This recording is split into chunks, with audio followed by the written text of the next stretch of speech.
बलिया में नगरा के प्राथमिक विद्यालय मुसहर बस्ती उरौनी के प्रांगण में गुरुवार को रिपोर्ट कार्ड और पुरस्कार वितरण समारोह का आयोजन किया गया। प्राथमिक शिक्षक संघ के जिलाध्यक्ष अजय सिंह और खंड शिक्षा अधिकारी नागरा राम प्रताप सिंह ने मां सरस्वती की प्रतिमा के समक्ष दीप प्रज्वलित कर और माल्यार्पण कर कार्यक्रम का शुभारंभ किया। समारोह में 5वीं कक्षा से उत्तीर्ण बच्चों को प्रमाण पत्र, अंक पत्र और घड़ी देकर प्रोत्साहित किया गया। कार्यक्रम में बच्चों द्वारा प्रस्तुत सांस्कृतिक कार्यक्रम ने उपस्थित लोगों का मन मोह लिया। इस अवसर पर लोगों को संबोधित करते हुए मुख्य अतिथि जिलाध्यक्ष अजय कुमार सिंह ने कहा कि परिषदीय विद्यालयों के बच्चे किसी अंग्रेजी माध्यम के स्कूल से कम नहीं हैं। गांव में अपार संभावनाएं हैं, उन्हें सिर्फ तराशने की जरूरत है। विशिष्ट अतिथि खंड शिक्षा अधिकारी राम प्रताप सिंह ने सरकार द्वारा संचालित जन कल्याणकारी योजनाओं की जानकारी दी। उन्होंने शिक्षकों से कहा कि वे पूर्ण मनोयोग से शिक्षण कार्य कराएं। रजनीश दुबे ने अपने संबोधन में कहा कि बच्चे आने वाले हिंदुस्तान के निर्माता हैं, उन्हें प्रोत्साहित कर रचनात्मकता की ओर ले जाना चाहिए और हम काफी हद तक इसमें सफल रहे हैं। अनिल वर्मा ने सरकार द्वारा प्रदत्त सुविधाओं की जानकारी देते हुए लोगों से परिषदीय विद्यालयों में बच्चों का नामांकन कराने की अपील की। स्ट्रीट बस के लिए बलिया से संजीव सिंह की रिपोर्ट। बात आ रही है, आज नहीं तो कल लोग कहते हैं कि लगेगी। हम लोग प्रेरणा पोर्टल से नहीं डरे हैं, क्योंकि शिक्षक आज भी हम कहते हैं कि सबसे ज्यादा अगर कोई कार्य करने वाला शिक्षक है, कोई अगर कर्मचारी है तो शिक्षक है। अगर शायद अगर बेसिक शिक्षा न हो तो हमें लगता है कि सरकार की जितनी भी योजनाएं हैं सब विफल हो जाएगी, चाहे स्वास्थ्य हो, चाहे निर्वाचन हो और चाहे शिक्षा हो। हम उन बच्चों के बीच में जो बच्चे यहाँ दिखाई देते हैं, इनके माँ बाप भी ये पूछने नहीं आते हैं। हम भी नौकरी करते हुए लगभग 18 साल हो गया, लेकिन अभी तक मैं तरसता रह गया कोई ऐसा गार्जियन आता जो कहता कि सर हमारा बच्चा पढ़े, उसको थोड़ा सा समझाइए। केवल इसीलिए आते हैं कि सर ड्रेस नहीं मिला, सर ये सामान नहीं मिला, वो नहीं मिला, छोड़ दीजिए थोड़ा ये काम है।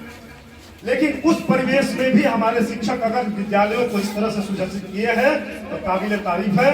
ऐसे शिक्षकों को हम लोग नतमस्तक होकर प्रणाम करते हैं कि आपके वजह से बेसिक शिक्षा है। अगर शायद आप जैसे शिक्षक नहीं होते तो ना हमारे अधिकारी होते और लोग जो हमारे शिक्षक के ऊपर जाकर के फोटो खिंचवा लेते हैं और हर जगह मंच पर उपस्थित रहते हैं। आज की परिस्थितियां ये हो गई है कि हमको मंच मिल जाए, हम डीएसए के सामने हम डीएम के साथ बैठ जाए, हमारा फोटो आ जाए, हम लोग संगठन चलाते हैं। लेकिन दुर्भाग्य है कि हम लोग यही कर रहे हैं। लेकिन अगर मुख बोल लेना, आज ऐसे लोग ही संगठन के ज्यादा ही ऐसे कहे जाते हैं जो ज्यादा से ज्यादा पेपरबाजी करें, ज्यादा से ज्यादा फोटो खिंचवा लें और ज्यादा से ज्यादा अधिकारियों और नेताओं के इर्द गिर्द घूमते रहे, वही माना जाता है हमको शिक्षक बड़े कर्मठ। आज कहने में बहुत दुख हो रहा है कि अगर हमसे नहीं सचेत हुए, ठीक है सारे संगठन बने, कोई बात नहीं है। एक संगठन एक मौका आया था जिसमें कहा गया कि सभी पार्टियों को अगर अपनी जनता बचानी है तो एकजुट होना होगा। जैसे अभी मान जाए कि प्रेरणा की बात हो रही है, हम प्रेरणा से नहीं डरना, विरोध करते हैं उसका। हम ये कहते हैं कि हमारे शिक्षकों की जो समस्याएं हैं उसको आप निस्तारित करिए। हम रेजिडेंशियल स्कूल में नहीं पढ़ाते हैं, हमको रेजिडेंस उपलब्ध करा दीजिए। मैं 24 घंटा स्कूल में रहने के लिए हमारे शिक्षक तैयार हैं, लेकिन ये सुविधाएं तो जब तक ये नहीं मिलेगा, जब तक शिक्षकों की जो समस्याएं हैं उनके नजदीक स्थानांतरण नहीं दिए जाएंगे, समान कार्य समान वेतन हमारे बीच के जो शिक्षक शिक्षा मित्र निदेशक है उनको बांट करके अलग अलग श्रेणियों में रखा जाएगा, तब तक ये संभव नहीं होगा। जो एक साथ कार्य करते हैं उनको एक समान वेतन मिलना चाहिए। और ये दुनिया का सबसे बड़ा संघ कोई गुरेज नहीं है, अखिल भारतीय प्राथमिक शिक्षक संघ विश्व का सबसे बड़ा संगठन है और उसी संगठन के सारे लोग अनुयायी हैं। जाकर के सारे लोग समुद्र में मिल जाते हैं। यहाँ कई भागों में बटा हुआ है, लेकिन आज भी अखिल भारतीय प्राथमिक शिक्षक संघ मान लीजिए। आज एक और बात को मैं सुखद सूचना दूंगा कि उसका नेतृत्व करने वाली, जैसे देश के राष्ट्रपति नेतृत्व महिला कर रही है, वैसे ही भारत का सबसे बड़े संगठन का नेतृत्व श्रीमती गीता पांडे, जो इलाहाबाद के जूनियर हाई स्कूल के प्रधानाध्यापिका है। रामपाल सिंह के मृत्यु के बाद पूरे भारत के शिक्षकों ने उन्हें अपना प्रतिनिधि चुना है और जिनके नेतृत्व में पूरा देश के संगठन एकजुट होने जा रहे हैं। अगर हम सभी शिक्षक संगठन से पदाधिकारियों से आग्रह करेंगे कि आप शिक्षक, छात्र एवं समाज के विकास के लिए हमारा संगठन केवल अपनी मर्यादा की बात नहीं करता, अपनी मांगों के लिए नहीं लड़ता है। इन छोटे मोटे बच्चे जो इस विद्यालयों में पढ़ते हैं उनके लिए भी हमारा संगठन लड़ता है। हमारे हर एक कर्मचारी, हमारा संगठन हमारे अपने अधिकारियों के जो बेसिक शिक्षा में कार्य करते हैं उनके लिए भी लड़ता है। तो हम एक परिवार की तरह हैं, चाहे वो हमारे बेसिक शिक्षा अधिकारी हो, खंड शिक्षा अधिकारी हो, हमारे शिक्षक हो, हम लोग सब लोग एक हैं और सबका उद्देश्य एक ही है कि इन बच्चों का विकास हो। नामांकन का पखवाड़ा चल रहा है। सभी शिक्षकों से आग्रह भी है कि प्राथमिक शिक्षक संघ ने निर्णय भी लिया है कि ज्यादा, क्योंकि हमारा जब भी मूल्यांकन होगा इन बच्चों से ही होगा।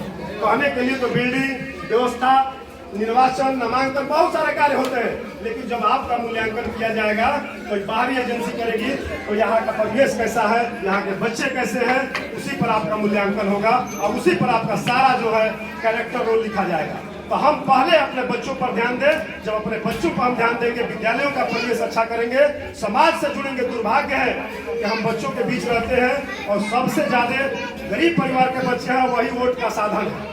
उन्हीं से वोट मिलता है, सरकारें बन जाती है और हम उनके बीच के उनके बच्चों को पढ़ाते हैं, लेकिन अपनी भावनाओं के लिए हम गार्जियन को एग्जीक्यूट नहीं कर पाते। तो साथियों, आप लोगों को बच्चों टीचर्स डांटता है और जरा सा एक बार टीचर एक बच्चे का नाम लेकर बार दौड़ा चला आता है, क्या आप ये भाव किसी को मिलेगा?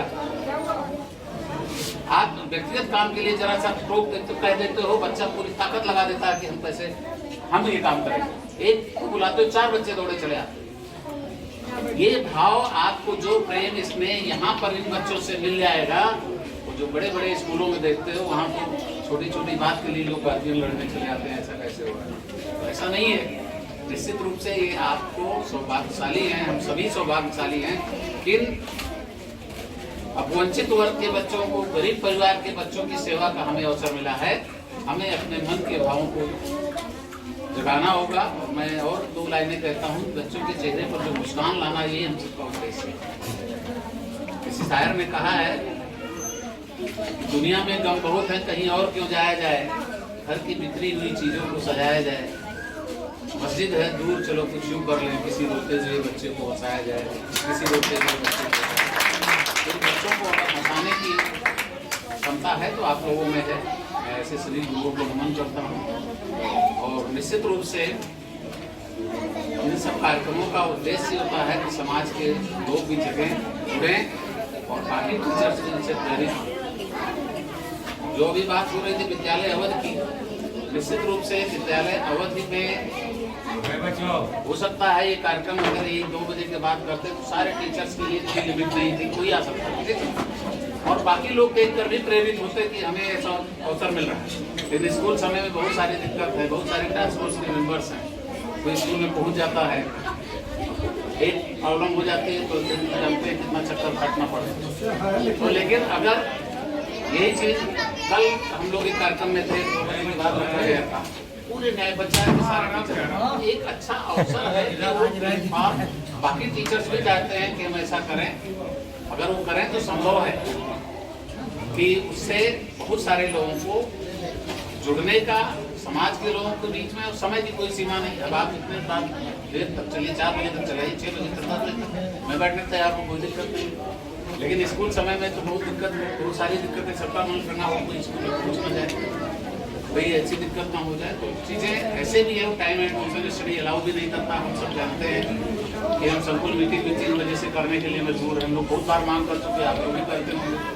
हम HM मीटिंग करने के लिए भी, अभी तो वर्कशॉप है, कार्यशाला है, हम लोग तो ये भी कहा कि इसे वर्कशॉप माना जाए, टीचर्स के साथ हम बात कर रहे हैं, अच्छे ढंग से, उससे ज़्यादा मन से लोग काम करेंगे। लेकिन नहीं, अभी सब चीज़ें हैं, बात मांग चलती रहेगी, आगे चलता रहेगा।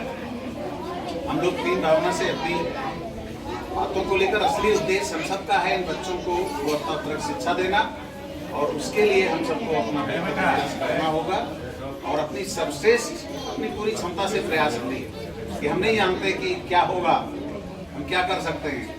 लेकिन अगर आपको, मैं अक्सर कहता हूँ, किताबें रिसाले ना अखबार पढ़ना, मगर अपने दिल को रोज अखबार पढ़ना। जब शाम को बिस्तर पर जाइए, एक बार मनन जरूर करिए, क्या मुझे आज जो काम सौंपा गया था, विभागीय दायित्व जो मुझे मिला, आज 3000 4000 रुपये जो वेतन मिला, उसके बदले मैंने क्या रिटर्न दिया।